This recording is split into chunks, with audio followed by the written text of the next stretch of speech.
Hi everyone, we just want to inform you that we are now live on YouTube. Again, kindly share this live with your friends and colleagues. Once again, this is Alpha TV making you hashtag significantly better.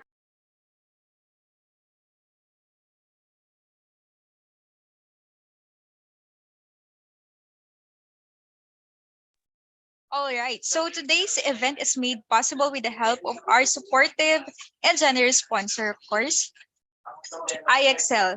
CIE Review Center, get an additional 500 off if you are a graduate of any Alpha Premium program. CI IEXL CIA Review Center. Blessed PH is not about the product they sell, but the words we share. Blessed PH, stay blessed. Startup Podcast PH. To us, the first Filipino cloud-based analytics platform. Get your free 90-day trial offer. Just visit their website at alpha2us.com for more updates. All right, again, good evening, Alpha Nation sa ating Team Zoom and Team YouTube right now. Welcome again to Alpha TV in pursuit of knowledge and continuous improvement with ASLEX PH Academy. I am Engineer Melanie Madrigal, the Chief Marketing Officer of ASLEX PH, and we are all happy to have you here tonight. So, ayan, without further ado, it is my pride and honor, of course, to introduce our guest speaker for tonight. All right. He is a graduate of Master in Business Administration and Bachelor in Commercial Science major in Finance at Jose Rizal University. Diploma course in Strategic Human Resource Management at Ateneo Center of Organization Research and Development. Diploma course in Training and Development Management at De La Salle College of St. Benilde. For his School of Professional and Continuing Education, he has 6 years training supervisor at Nissan Universal Motors Philippines, 5 years program manager at Meralco Development Center, 2 years training and OD head at RCBC Savings Bank, 2 years consultant at Barker Hoffman International Consulting, 3 years regional leadership development manager at Travel Asia Region, 2 years leadership development consultant at First Pacific Leadership Academy, 6 years of organization development consultant at Civil Service Institute, 4 years freelance leadership coach, trainer, facilitator, and consultant, 4 years at Alpha Senior Consultant and Leadership and Management. Year 2020, he has American Board of Neurolinguistic Programming Associate Practitioner. 2017, this Distinguished Toastmaster by Toastmaster International. 2017, published ebook in Amazon. The title is The Power of Teams. And 2014, Lean Six Sigma Bronze Certified. And of course, lastly, 2006 Certificate of Excellence for Outstanding Student in Training, Development, and Management.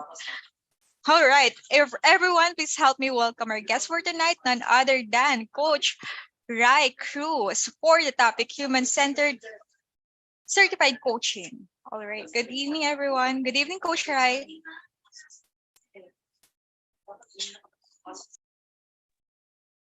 Hi, good evening, everyone. Hi, So Coach Rai. welcome to The floor is yours na po. yes, so pleasant evening mga ka-alpha and great learning session tonight again. Thank you very much for joining us for this learning endeavor. So consider yourself as lifelong learners by attending and learning things about everything which is now about the human-centered coaching. So yung people who are interested or just wants to know about coaching and its uses. So this is the best time for you to learn something that would bring value to you. And thank you very much for our sponsors as well as ASLEX PH Academy for sponsoring this learning session for free. In order for you guys to learn more, be more, and best of all, be significantly better. So we can only be significantly better by learning new skills. And with that, let's go on learning, no, about human-centered certified coaching. So I'll just share my slides.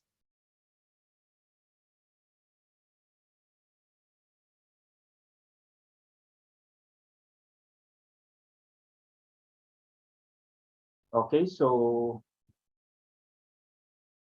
ayan.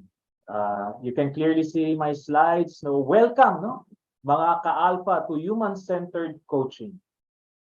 So tonight we will just learn three things. First is why, no? Why HC3 or human-centered coaching? We'll be showing you mega trends that shape the leadership landscape of today and tomorrow. Why is it needed? No, yung coaching. Coaching itself, and particularly the framework that I've developed, which is human-centered coaching. And later on, you'll discover, no, marami palang coaching methodologies and coaching styles, as well as types, no, of coaches. And most importantly, ang sabi nga, no, from a quote, the learning, no, is best learned by applying it. No? Or the taste of the pudding is in the eating. So learning is learned best, no, when you apply it in your own personal or professional work that you do. Ayan, so that's why we'll discover what and how of HC3. No? HC3 stands for human-centered coaching. So ano ba itong mga new concepts that I need to learn, and how can I immediately apply the learning that could add value to what you're currently doing, either personal or professional. All right. So let's start. Now let's start by defining or understanding, no? Does coaching work? Or why, no? In our present day and age, why coaching is the right approach, no, in terms of equipping ourselves to be better leaders. So let's first see, no, how coaching works. And how coaching works, nakita natin yan. No? We could see in a sports setting, as you could see in the picture on the left side. No? That's is the most coaching, and also the highest paid coaching, which is found in sports coaching. No, for even centuries ago, no, even hindi pa yung uso yung mga sports like basketball, football, times of the Greeks pa, during the gladiators, they also have a coach, no, to train them, not only to train them, but also to like motivate them in order for them to be good fighters or to have a good show during the gladiator time. Yeah, and now it's more popular, no, for athletes to be coached so that to achieve peak performances. So it's really very evident, no, in terms of the effectiveness of coaching. How does it impact? No, you could see champion teams, players playing at their best. A good example of this is, kasi ako mahilig sa basketball, no? So I could give an example is si Phil Jackson as a champion coach, having 13 rings or 13 championships from the time of the Bulls era in the 90s until on the mid 2000, the Lakers, no, and prior to that, he has also win mga championships and have really worked with the best players as a sports coach in basketball. Ayan. So it really works, no? Coaching really works in terms of really igniting that full potential. So sa tingin nyo ba, if hindi si Phil Jackson yung coach ng Bulls or ng Lakers, they could win the championships?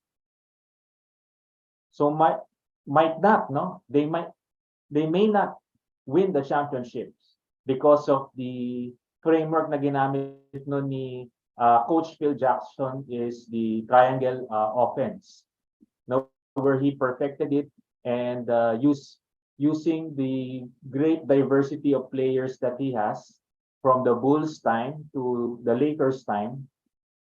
No, they maximize their talents and in effect they have achieved championships. No, and one of the players of the Chicago Bulls during that time was Dennis Rodman. So Dennis Rodman is a may lahing Filipino yun, no? Half Filipino, yung mami niya is a Filipina. And his dad was a half black African American. And yun, may attitude problems, no? But when the coach Phil Jackson was the one handling him, so parang na-gel niya yung team, no? By adding this person who can do the rebounds, no, in a basketball game.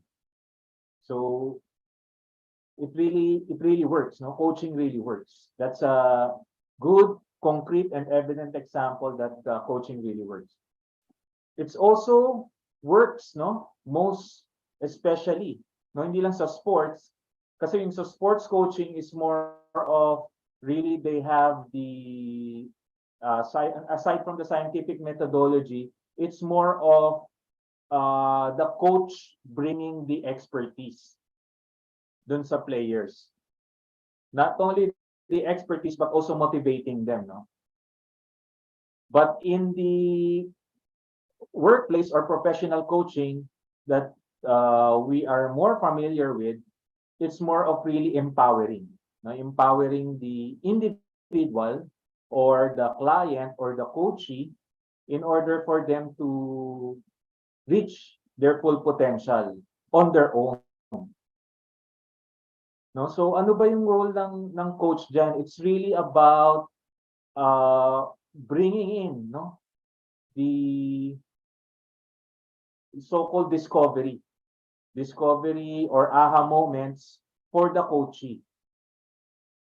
So like a great analogy is for example is if you want to climb a mountain, no, if you want to climb the Mount Everest or Mount Apo na lang in a Philippine setting, what are the, alam mo na, no, you have a plan on your own, but how can you, like for example, validate and check if that is the right plan or goal that you are going, no? So the job of the coach in a workplace or professional setting is not to tell you that you need to trail this, to do that, or give you advices. Ang work talaga ng coach on a professional workplace setting is really just to guide, no, by eliciting questions. Of course, before you elicit the questions, you need to listen, no? Listen very well. So hindi lang yung ano, no? Hindi lang yung basta listening na you hear out what they say, but it's more of really active, intentional, no?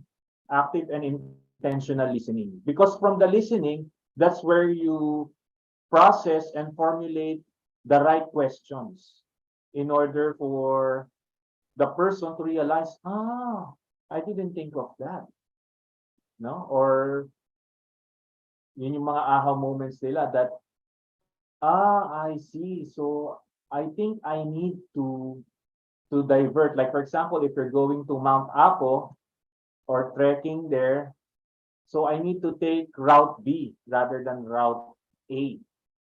because it's more depending on the client if he wants it to get faster from point A to point B, or if he wants to go on to the journey, to experience the journey more by seeing more sites. So depending on the coachee or the client. And as good evidence of this is that you could see, the great thinkers of our time like Steve Jobs, the founders of Google, no, Steve Jobs of Apple. These people, no, have a coach. Same as great leaders like Alan Mulally of Ford Motors, America Worldwide. No, he has his great coach named Marshall Goldsmith, wherein he can act as a soundboard. No, iba yung may soundboard like someone who could hear you out without judgment or bias, and also an accountability partner. No, so that's the real role of the coach is to listen, to ask questions, and to challenge if needed, no, the person, so that he could achieve his or her highest potential. Of course, without saying or telling to do this and that. But the person, after that coaching session, should be able to realize that he himself needs to do it. And the coach just do some check-ins para to see what's the progress. How did it go? Did it work? Did it not work? So bakit ganun yung proseso? It's because each and every individual is unique, no? We are variable, no? We have different variables as humans. We have our own lenses, no? As we see the world. So parang kung ikaw, you see the lens in color blue, like if you're gonna compare it sa shades, no? Ray-Ban shades, color blue, yun yung nakikita mo. That's how you see your world. You have a different perspective on seeing things. You have a different environment, different condition. No, each and every one of us is unique. So that's why the empowerment goes to the coachee, because they need to be the one to do it, and discover what they need to do through the coaching process. Yeah, so that's how real coaching works. So hindi yung coaching na like familiar in the setting natin is yung iba, no? Sometimes they scold the person, they give advice, they share. Sharing, no, it's part of it, but like telling the person that you need to do this, to do that, it's not coaching. Because bakit hindi ganon? Because if you do that, what will happen is if things don't work, no, ikaw pa yung sisisihin kasi sabi ng coach ko gawin ko to 1 2 3, hindi nag-fail, so kasalanan pa ni coach, no, in a workplace setting, but in a sports setting it's different. You have to do this routine 1 2 3 to strengthen your muscle. May mga ano yun routine and scientific basis, so it's really a different ball game pagdating sa workplace professional coaching. Really, the accountable is not the player, but the person or the workplace employee to do what he needs to do. Yun. All right. And according to a research done by Center for Creative Leadership, coaching really works. And as you can see, they've surveyed about 50,000 leaders across the globe. And as you can see, yung comparison between who attended and who did not attend coaching. You could see in the survey, no, or comparison that they have, that mas malaki talaga, no, in terms of commitment to my organization has increased after a coaching session. I'm more effective as a leader. No, my job performance has improved. Mas malaki yung ano niya, no, yung ratio. Then the lessons I learned in the programs are relevant to the challenges, as well as I've been able to apply the learn, no, and learn at my work or at my job. And another parang source, no, where you could also check. So I've chosen, no, you could see, hindi siya mga coaching organization, baka kasi bias yun eh, no? Pag yung coaching organization like International Coaching Federation ang or other coaching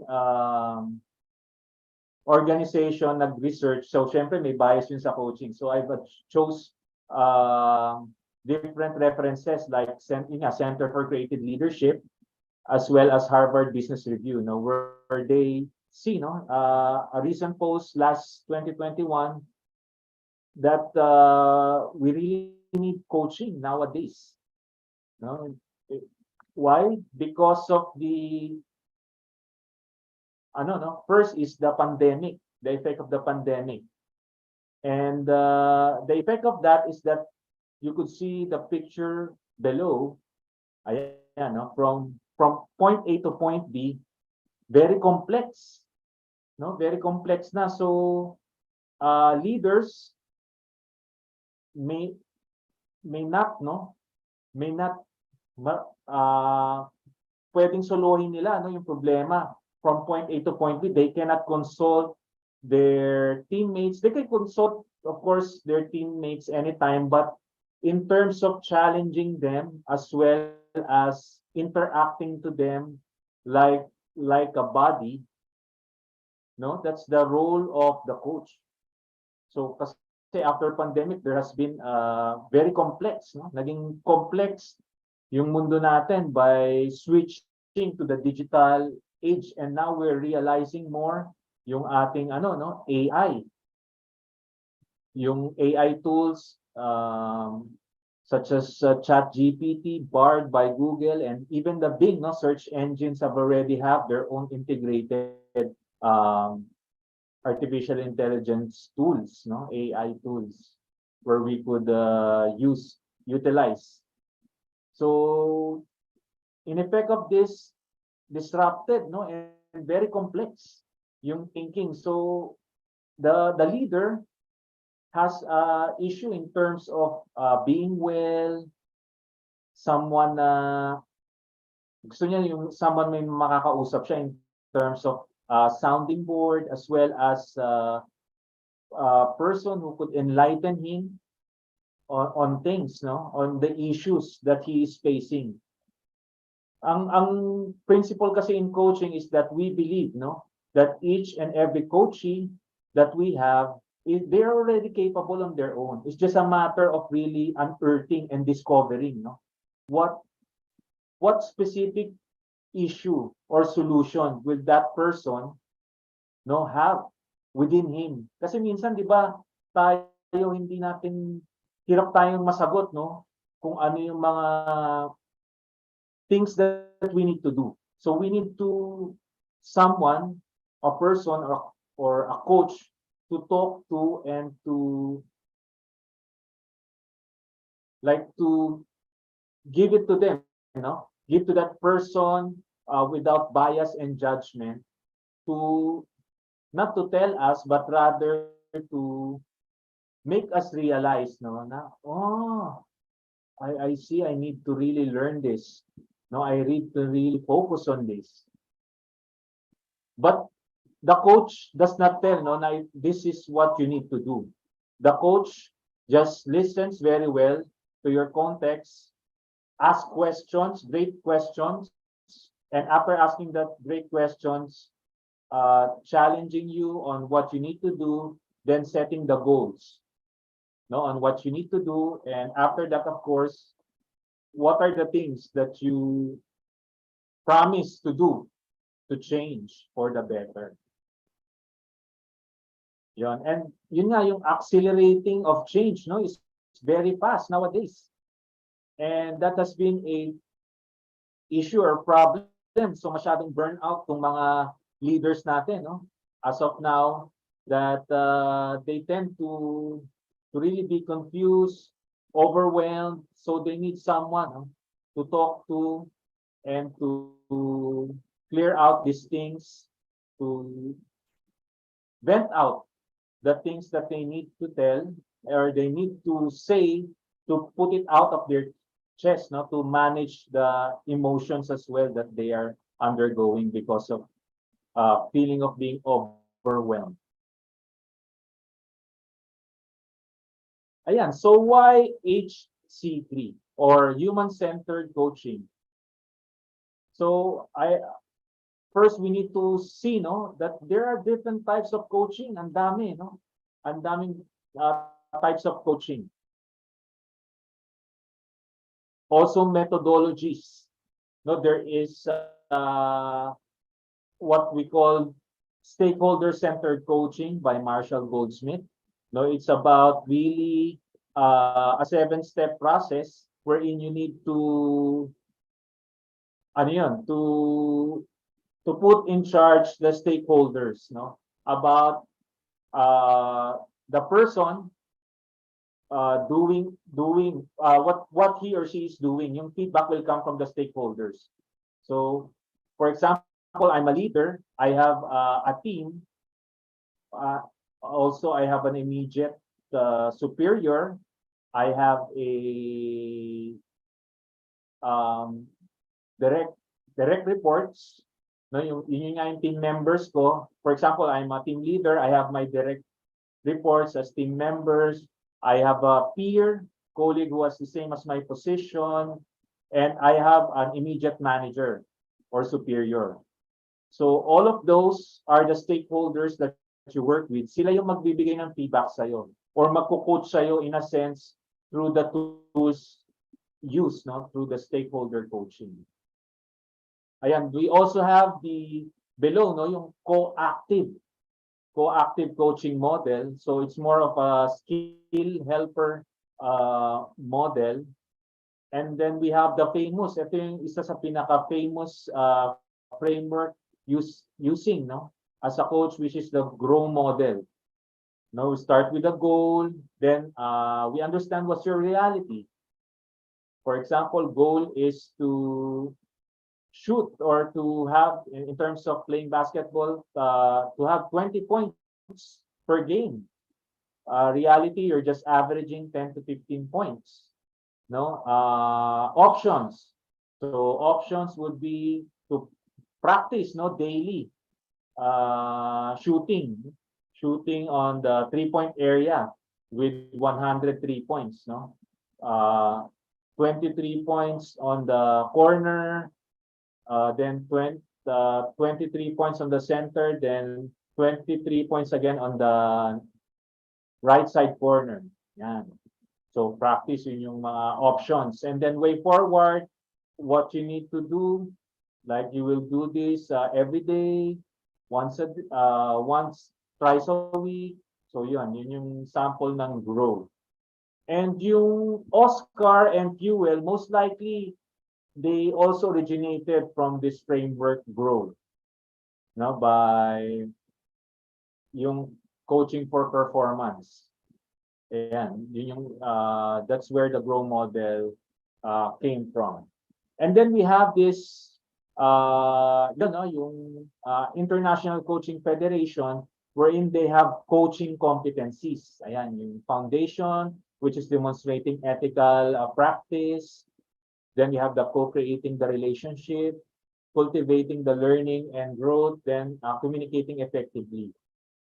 So that mostly deals with the skills, no, on how to really, yun yung standards, how can we coach or be an effective coach.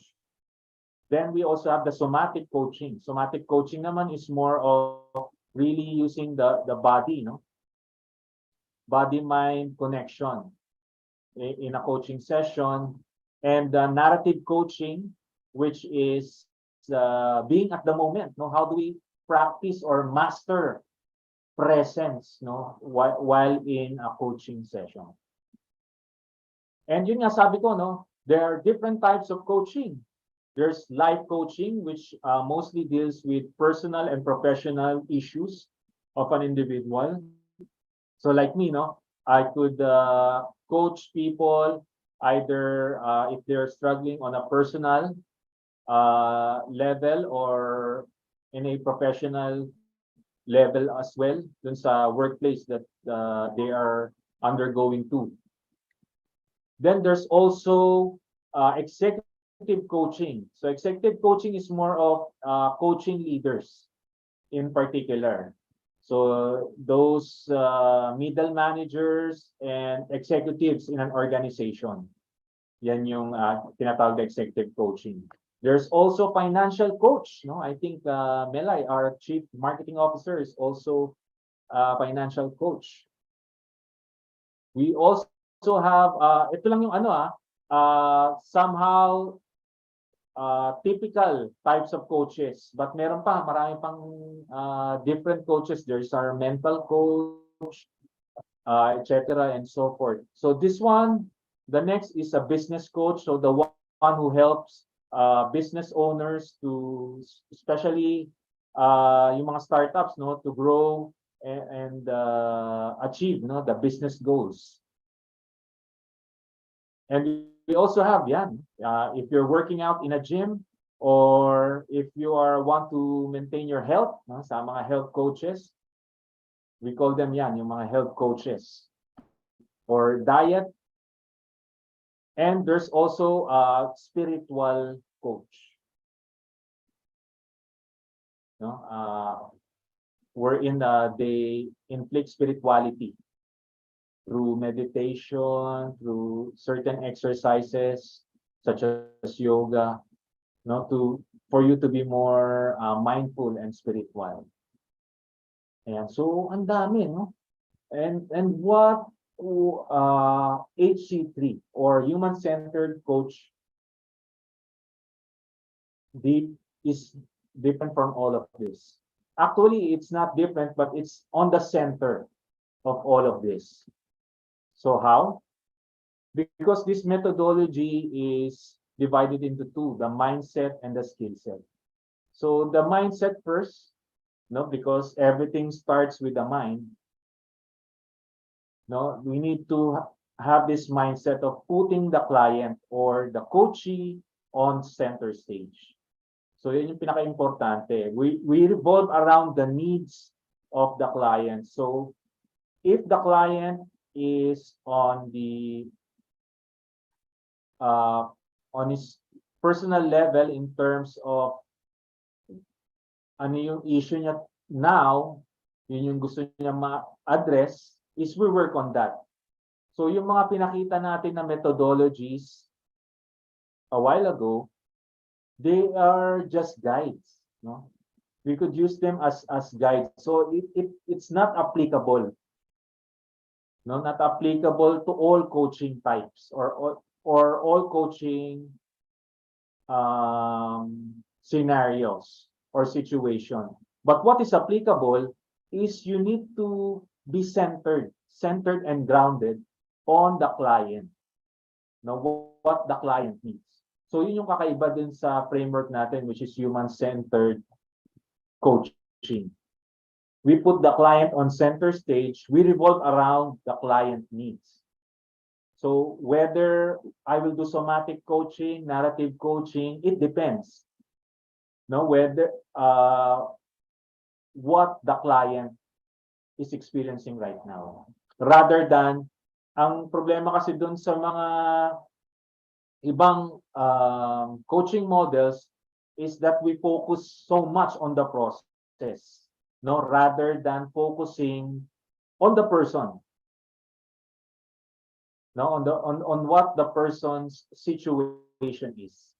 Sometimes, you know, na experience ko before when I was a new coach, you are inclined, no, more on the process rather than being present at the moment with the client, and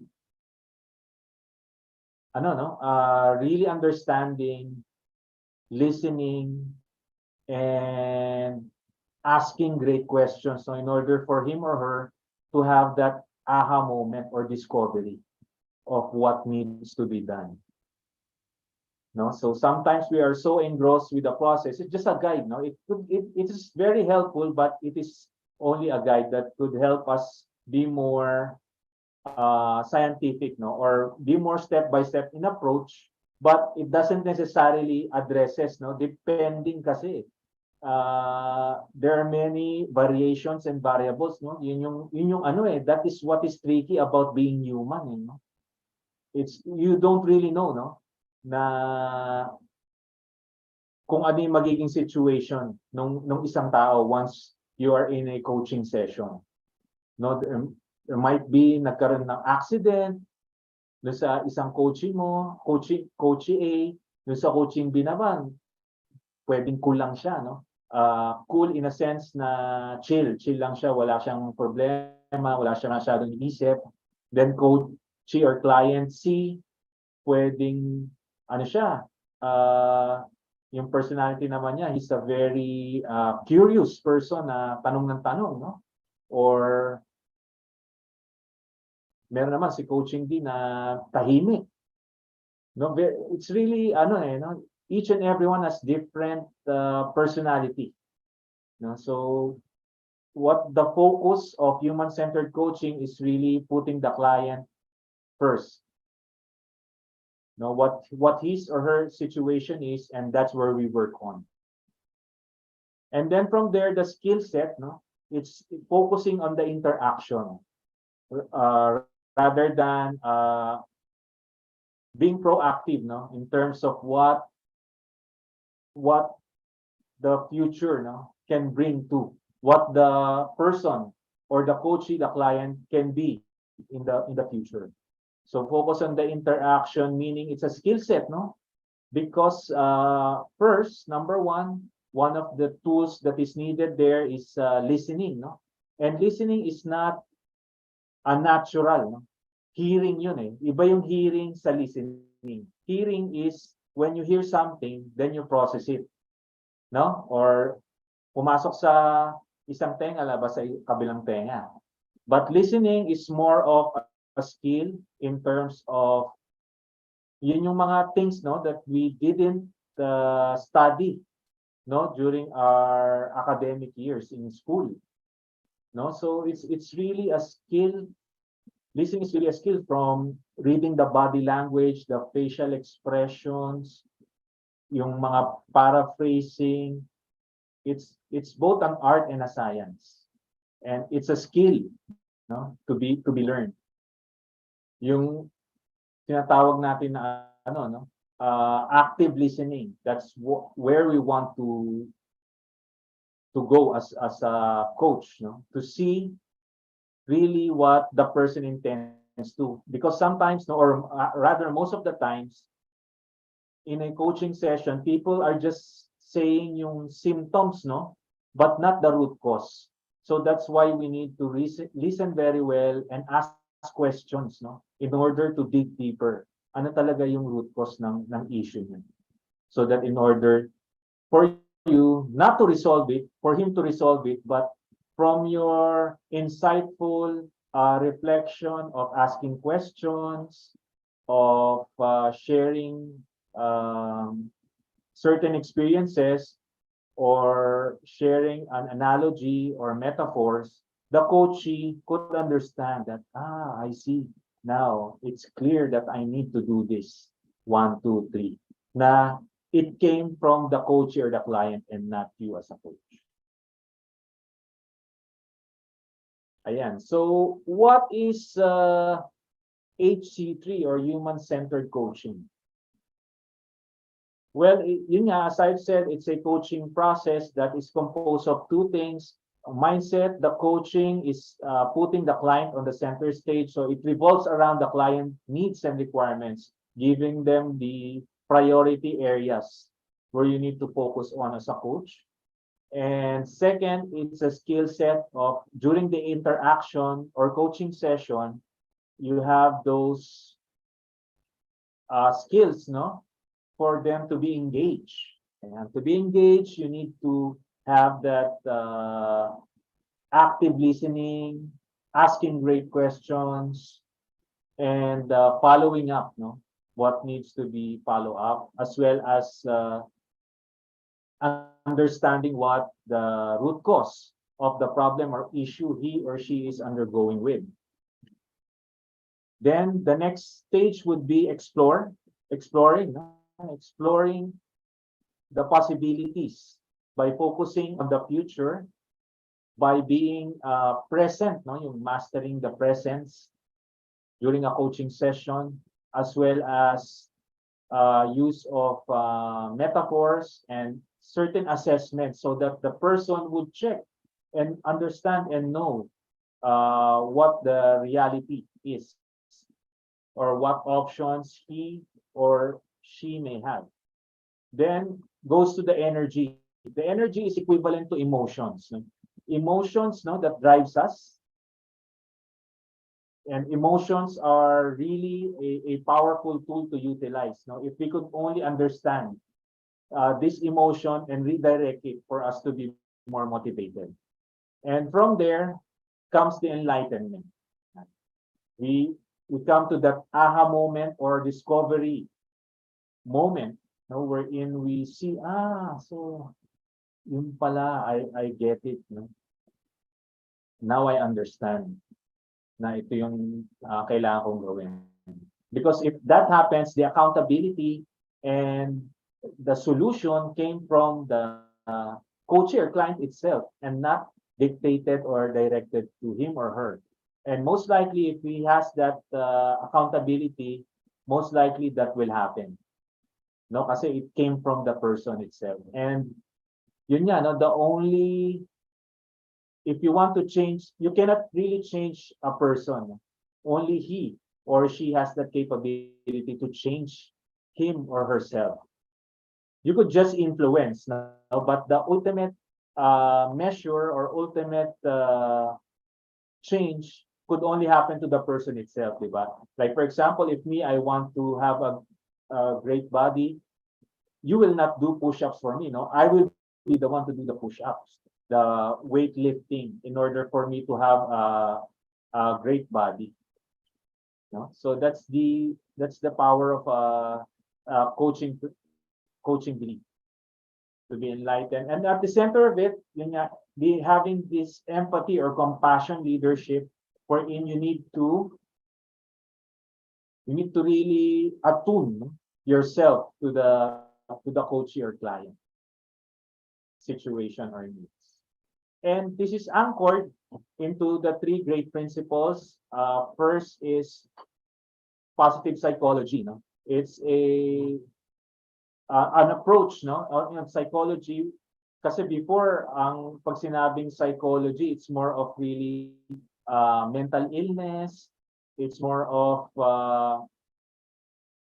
healing, no, or reactive. Yung approach niya, it's more of may disorder, mental disorder yung person. That's why we need psychologists, psychiatrists. But now, with this concept of positive psychology, we are proactive, no, in terms of having that person being concerned dun sa well-being, no? How does this person create more purpose, create more engagement, resilience, and kindness, no? Through the science of living a good life. Yan, so nandyan yung discovering your strengths, solutions, strengths referring to character strengths, no? Meron yan yung sa dun sa VIA, no? VIA is a tool wherein we could see the strengths of our character strengths, and that translates how can we be more resilient, how can we be more purposeful, how can we be more happy in our lives. So yan yung anchor ng human-centered coaching. Also, we have yung human-centered design as a also a principle for the framework or the human-centered coaching and emotional intelligence as well. No, how we manage our emotions. Yun nga kasi energy is composed of these emotions. No, kung mapapansin nyo, if you are angry, no, parang there's a certain rush, adrenaline rush, no, that comes into your brain. Or if you're sad or excited, no, pag excited, no, yan may adrenaline rush. But if you're sad, ayun, yung low, no, nagiging low yung energy mo. So how can we translate, refrain, and use those emotions, identify them, know them, and how can we apply it or reverse it, reframe it instead of a demotivator to a motivating factor. And that is possible through the use of emotional intelligence using the 6 seconds method. No? Why 6 seconds? Kasi that's the time, no? When the emotion reach, if something triggers our emotions, that's how fast, no? That emotion affects or goes to our brain. 6 seconds in order for us to process it, either to react on it. When we react on it, that's yung if we see a bear in a mountain, so our tendency is either to flight, tumakbo, or fight, labanan yung bear. No? So that's where the 6 seconds yon from the circumstance or situation, then we process it within that 6 seconds time frame. And this was popularized, no, by Daniel Goleman. No, meron rin siyang framework, yung self-awareness, self-management, and from doing that, we have the managing others and relationship management. All right, so how does HC3 works? It really works given the clients, no, that I've handled, coaches as well from different organizations, multinational organizations such as San Miguel, COPE, IOM, UN organization, ADB, Accenture. So it really works on the coaching process. On step 1, before the coaching conversation, then during the coaching conversation, and after the coaching conversation. So that's the anatomy of how do we implement the HC3 or human-centered coaching. So before the coaching conversation, we need to have that specific coaching mindset or practice in order to be more human-centered by having the breathing exercises, visualization. Ayan. Then during the coaching conversation is having that active, no, and empathetic listening techniques in order for us to ask great questions. And then the step 3, after the coaching conversation, of course, there needs to be a thorough follow-up and to capture, no, what has been said, as well what needs to be done with the coaching to achieve his or her goal that he or she have set. And the coach just help him or her crystallize and realize what are the things that he or she needs to do. All right. So that is what human-centered coaching is all about. And I hope that you learn something out of this learning session for you to be more significantly better as a coach, leader, and mentor.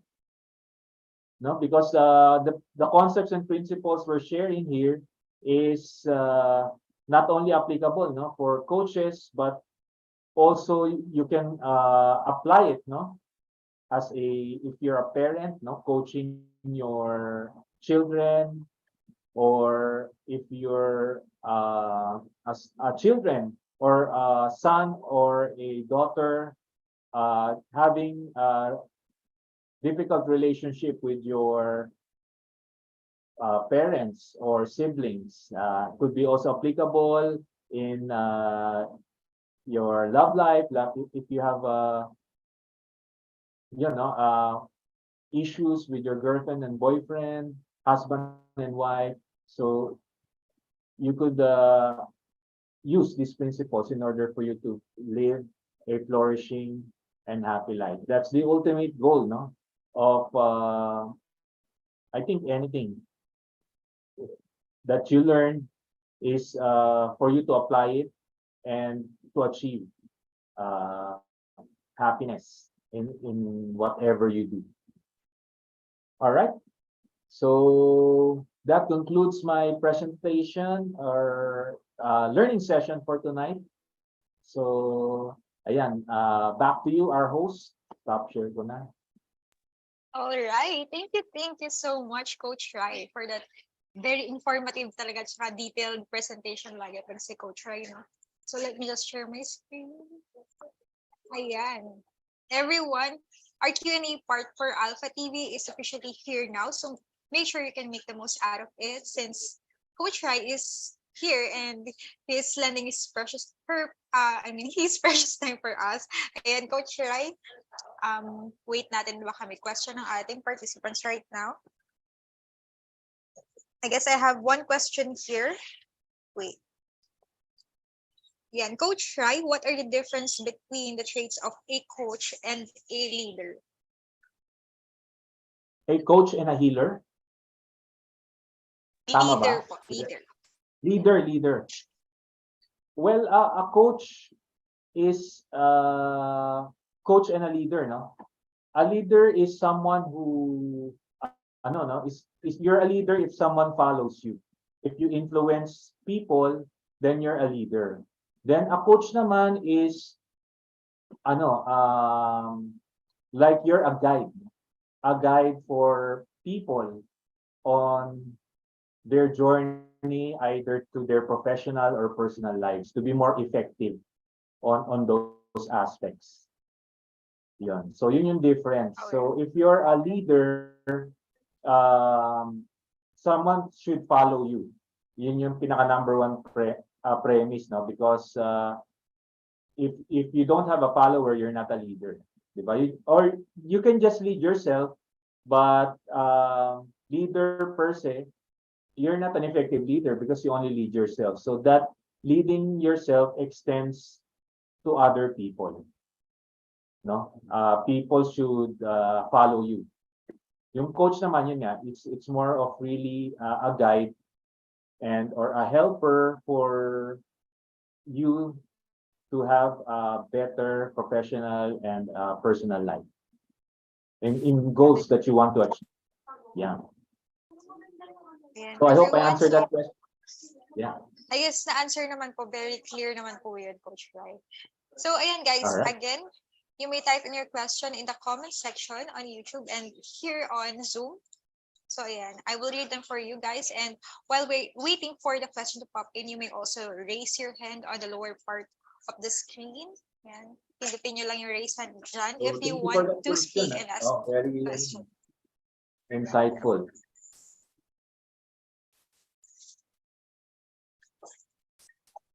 Ayan guys, I have one question pa here, Coach Rai, privately questioned.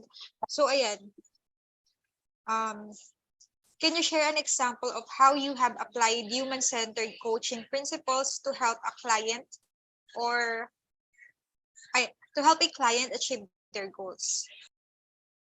Ayan. So, yun, great question. So for example, I have this client, no, he is a 50 plus year old employee and has this middle manager position. So ang dilemma sa kanya is he doesn't anymore believe in in training kasi ang dami na niyang experience eh. Ang dami na niyang he has actually 25 years of service sa organization that he belongs to. So until he was put on a coaching session with me. So we had 12 coaching session for 3 months. No, that's equivalent to weekly. We have a weekly coaching sessions, and yun nga, no, by applying the human-centered coaching approach, uh, engaging by having this strong engagement with with with that person by listening, asking great questions, and then exploring, no, the possibilities of what he could do. Ano mas personalized, mas iba yung approach, mas customized based on his issues and needs. No, so by applying those things, nagkaroon siya ng ano, no, enlightenment. Of course, at first, no, medyo hesitant siya, medyo ano na naman to, sayang na naman oras ko dito. Ano na matagal na ako dito sa work that I do eh. Hindi na ako ano, kumbaga bata pa si Isabel, ito na yung ginagawa ko. Bakit kailangan kong makinig or matuto pa? So there was a great enlightenment to him na yun nga, after that applying the human-centered coaching, it's that ano na siya, no? Actually, he was very energetic after siguro 2 to 3 sessions. Dun sa mga things that we are learning into, very ano na siya, active. There was a 360-degree transformation because of, I think it's yung ano no, yung very customized and personalized yung learning. So para lang kasi kami nagkukwentuhan, but in effect, he learned something, no? He discovered something na mas effective pala yung ganitong ano, ganitong methodology instead of yun nga training, yung classroom training or our webinars, because ano, no, mas lalo siyang naging accountable for himself on learning more. No, parang na-trigger yung something sa kanya even at his age, even at his ang tagal na niya sa company, no, he now strives to learn more. And yun nga, no, after the 2 to 3 coaching session, siya na mismo talaga yung ano, excited after each coaching session, looking forward siya kung ano na naman yung mga matututunan namin on the next coaching session.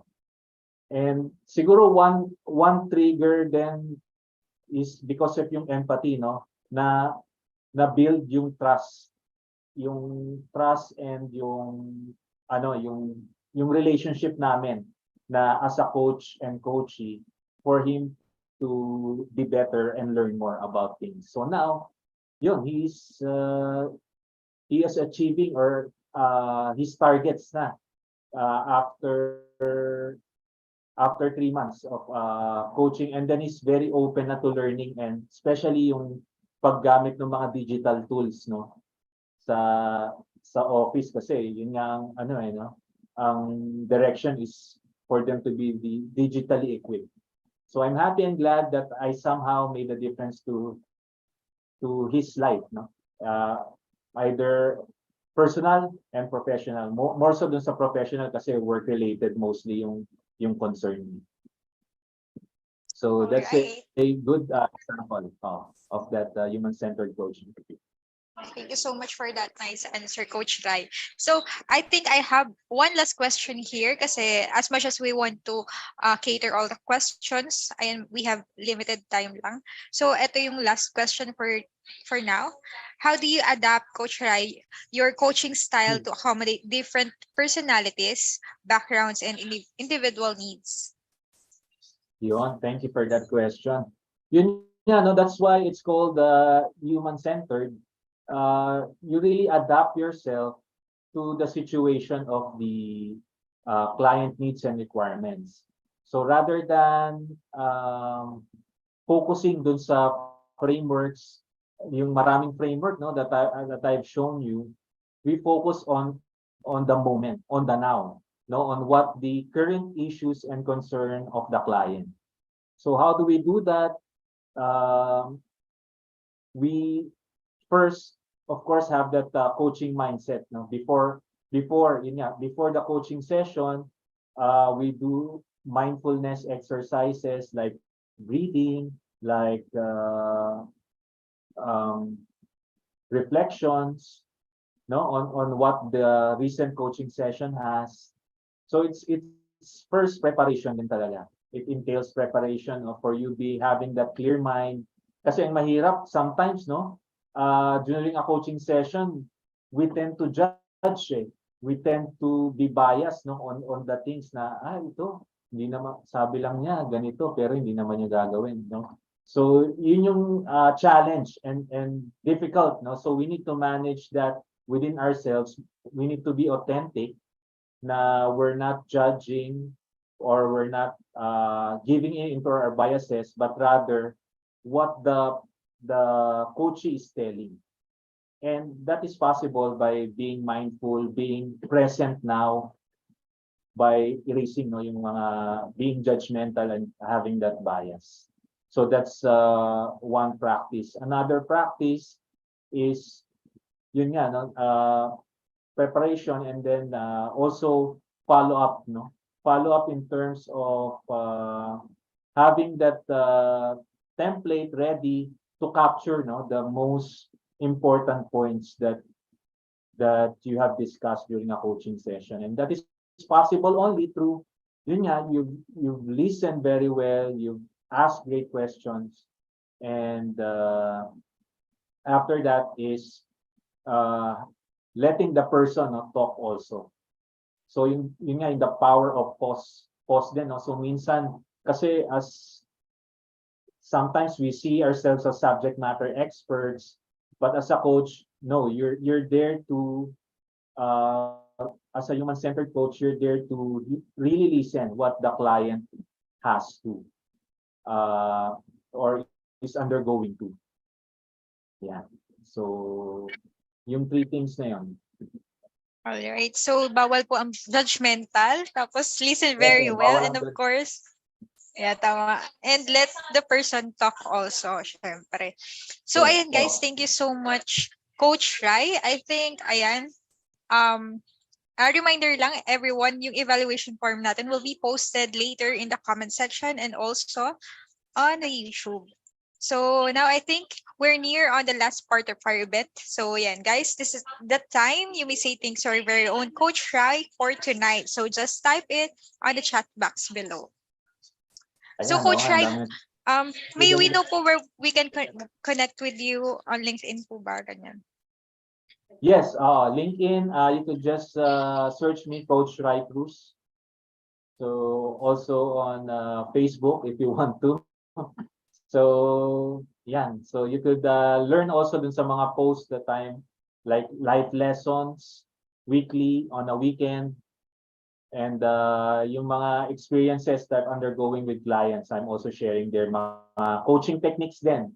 I'm also sharing there. So just feel free to subscribe to LinkedIn, Coach Rai Cruz, or Facebook para for you to be more updated. And of course, no, ASLEX PH Academy as our sponsor for this learning session. For you to be more significantly better, hindi lang sa coaching, but pati sa mga innovation, mga Lean Six Sigma. So yan ang expertise ng ating ASLEX PH Academy, especially for the industrial engineers. Yon. Nice. Let's connect on LinkedIn and Facebook with Coach Rai Cruz. Ayan. And before we let go of you, Coach Rai, we also want to give us your quick parting message lang for everyone. Ayan. So, yun nga, keep on learning guys and thank you very much for participating. Sabi nga, no, an acronym of life, LIFE, learning is forever. So hopefully that would be our mantra, no, for this 2023 and beyond, to be better leaders is really learning, no, is equivalent to leading, because we cannot lead if we don't know, no. We must know and extend ourselves by learning. And I'm happy, no, na nandito kayo to learn more, and be significantly better. And hopefully ma-apply niyo yung mga. Yeah, thank you so much, Coach Rai. We really appreciate your time and effort for tonight. So ayan, Coach, our team will be contacting you po for the token of appreciation. So once again, on behalf of Alpha family and everyone here, thank you so much, Coach Rai, for tonight's episode of Alpha TV. Ayan guys, may I request everyone po to open their camera before we totally let go of Coach Rai. For a Yeah. quick photo op lang po.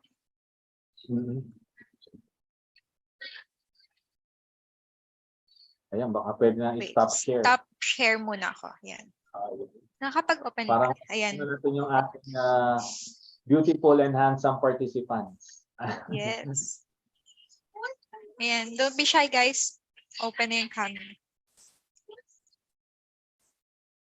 Ayan, konti lang yung nag-open ng camera. Wala na bang hahabol? Game. 1, 2, 3, smile. All right, one more. 1, 2, 3, smile. All right. Thank you so much, everyone. Thank you so much, Coach Rai. Have a good night. And Good night, happy learning. everyone. So, ayan, hindi pa po tapos, guys. Let me just share my screen again.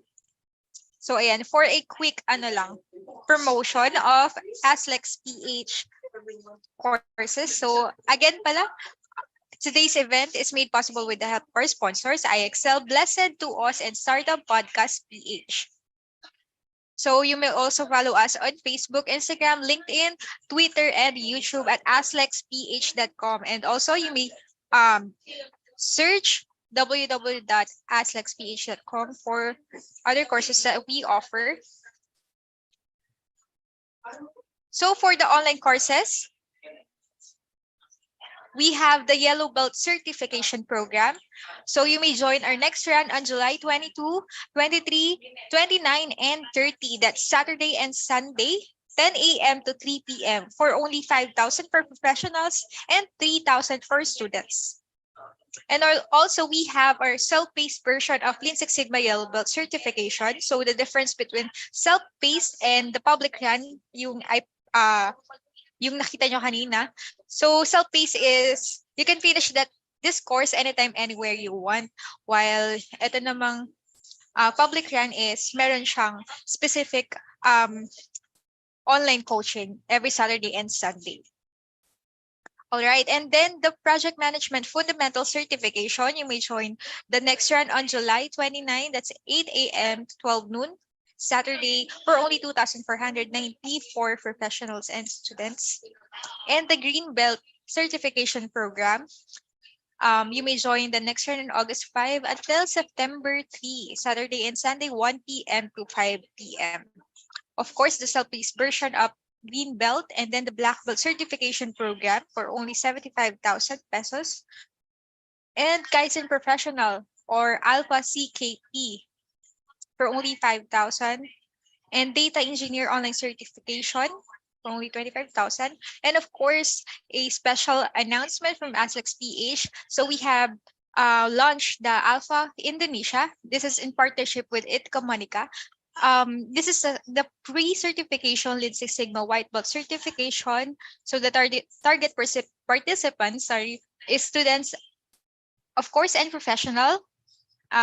This will happen this August 12, Saturday, 9 a.m. to 12 noon.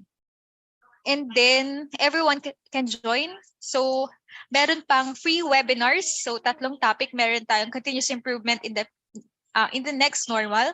Second is data analytics for modern professional. And then lastly is introduction to environmental, social, and governance or ESG. So ang speaker natin dyan is Sir Felix for continuous improvement. Sir Felix Beroya, data analytics, of course, our data scientist, Sir Joe Palisok. And then for the third topic is from Indonesia, Mr. Harry Gihandar for introduction to environment, social, and governance. So that's that will happen on July 21. So I think 7 days to go na lang, guys. So ayan, mark your calendars now. That's 3 p.m. to 6 p.m. lang. And of course, this is the total self-paced certification program. You may screenshot that, guys. And of course, we have the promo of pay for 5 and pay for 4 packs and join as a group of 5. And then, of course, Aslex PH Academy is still looking for partners and ambassador. If you are a if you are a advocate of lifelong learning, this offer is perfect for you. You may just contact us or send us a message at Aslex PH Facebook page. All right, I think ito na yung pinakahintay ng lahat. I'll just paste the evaluation form here on Zoom and of course on YouTube. Ayan. Zaira, are you there? Ayan, paste na lang on YouTube itong link.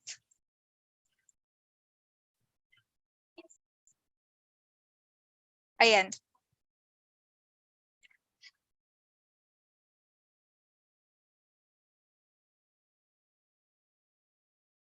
So, pwede nyo ring scan yung QR code on the screen for the evaluation form.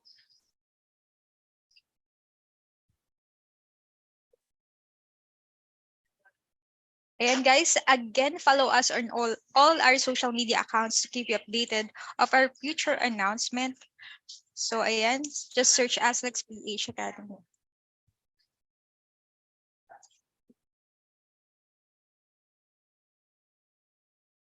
So, ayan guys, that would be all for this event.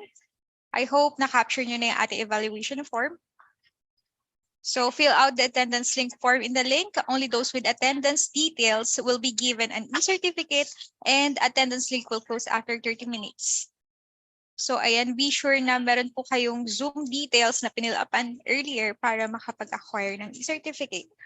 So ayan everyone, we hate to say goodbye, but in every beginning, there is always an end. But don't be sad everyone, we just hope to see you again next Friday. Ayan, 7 p.m. again. And for another exciting episode of Alpha TV session and a free webinar like this. Once again, this is Alpha TV making you #significantly better. Stay safe everyone and good night.